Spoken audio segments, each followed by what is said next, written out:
Bom, eu fiz para que as pessoas percebam que o nosso rio Acre é um ser que só pode viver se as atividades postas na bacia hidrográfica forem equânimes, justas, utilizar e efetivamente recuperar. Só dessa forma nós podemos garantir essa sustentabilidade. Do contrário, só retirando, só usando, só nos locupletando do rio Acre e não repondo absolutamente nada, ele se acabará. Esse é o indicador, esse local que nós estamos hoje é o indicador de que nós estamos usando pessimamente o solo na bacia hidrográfica. E quando isso existe a possibilidade real de que esse rio não tenha um futuro que a população espera que ele tenha.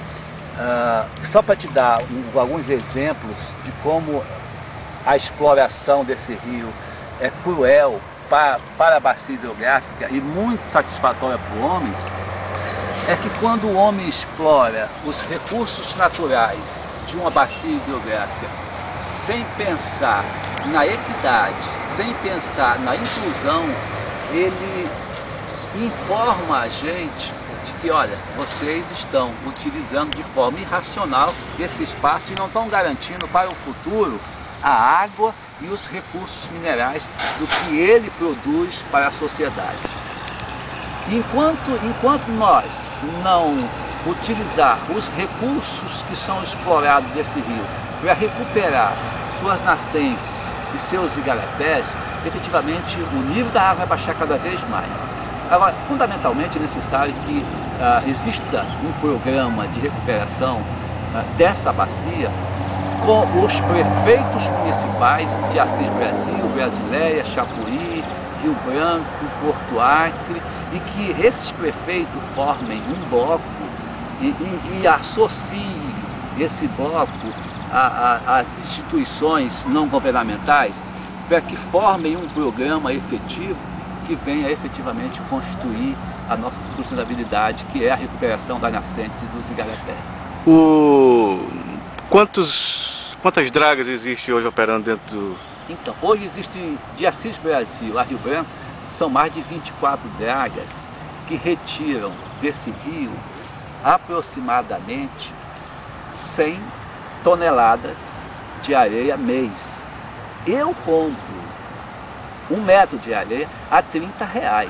Fazendo esse cálculo, você vai ver que por mês só essas dragas retiram do rio Acre areia e comercializam ao preço de 24 milhões de reais. Esse dinheiro não volta mais para o rio Acre. Embora o recurso tenha sido de graça para os operadores, para os industriais, ele não volta 1 centavo. E aí é que eu acho que as políticas públicas têm que andar concomitante.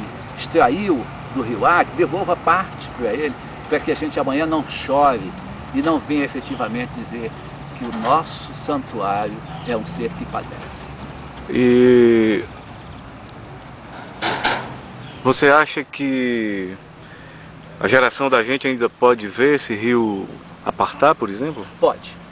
A permanecer os índices de desmatamento, a permanecer as agressões urbanas e rural, esse rio ele vai efetivamente começar a algumas partes estar intermitente. E quando se tem um rio na Amazônia intermitente, isso quer dizer que nós destruímos toda a capacidade de geração e de manutenção da água nesse ecossistema. Isso para a gente é cruel, porque no futuro nossos filhos e nossos netos vão cobrar da gente, porque nós falamos tanto do rio Acre e não fizemos nada. O fato de nós estamos entrando num terceiro governo de um mesmo grupo político que tem compromisso com a sustentabilidade, com a preservação ambiental, não há até agora nenhuma iniciativa para para mitigar essa situação do Rio Acre?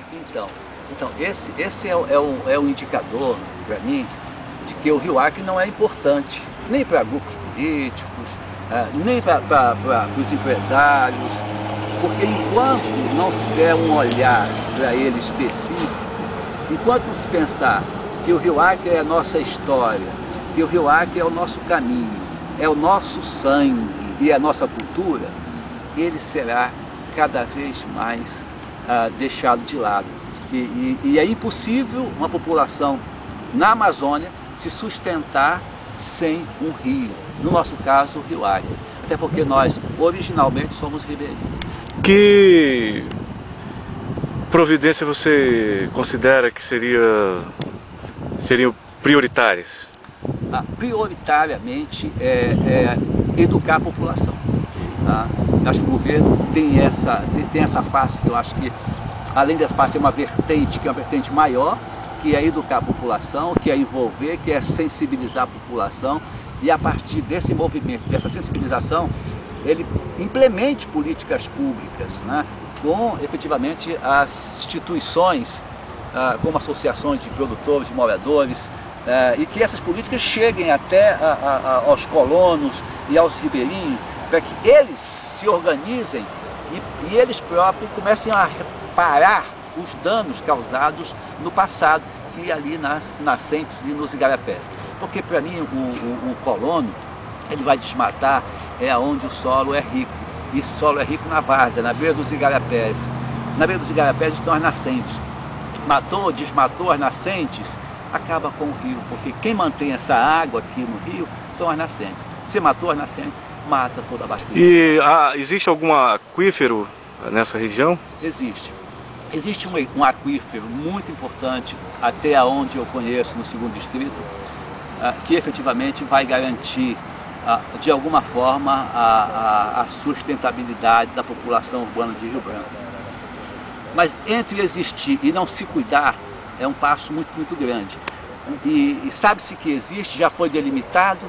Agora, o que nós precisamos fazer é utilizar a área onde está o aquífero de forma racional, de forma que a população não polua esse ambiente. Ainda não sabemos qual é a quantidade de água que existe. E é um lugar, uma área da cidade onde está sendo construídos hospitais, se instalando indústrias. Então, nesse local existe um hospital, existe um distrito industrial e existe loteamentos que vão efetivamente começar a poluir esse manancial. E talvez seja o 2º Rio Acre da nossa história, será esse manancial. Então, não dá para separar, por exemplo, o que é belo do homem, mas dá sim para o homem conviver perfeitamente com o manancial, né, e com o espaço destinado à habitação do ser humano. Dessa forma, nós vamos garantir água para o futuro. De outra forma, quando nós pensarmos que essa água aqui acabou, e quando formos utilizar a água do manancial, já vai estar poluído. E para nós será um caos. Há quanto tempo você se dedica a conhecer, a estudar essa bacia hidrográfica? Bom, em 1980, nós já estudávamos a bacia hidrográfica, já víamos os indicadores de desmatamento da região e já nos preocupava.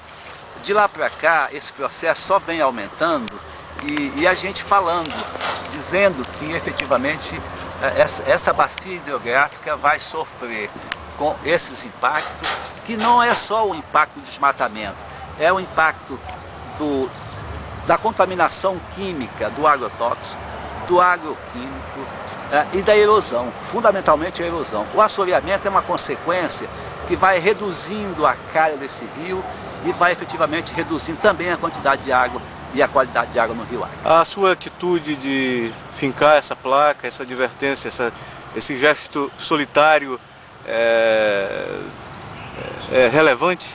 Eu acho que é muito relevante, porque se ela não é visível a todos, mas ela é visível ao meu coração, ao coração das pessoas com as quais eu converso e que certamente irão me ajudar a fazer com que esse rio possa ser perene e efetivamente educar as pessoas para ter mais cuidado, se não educar, mas sensibilizar, para que elas tenham mais cuidado ao utilizar o rio Acre, que é a nossa história, a nossa cultura.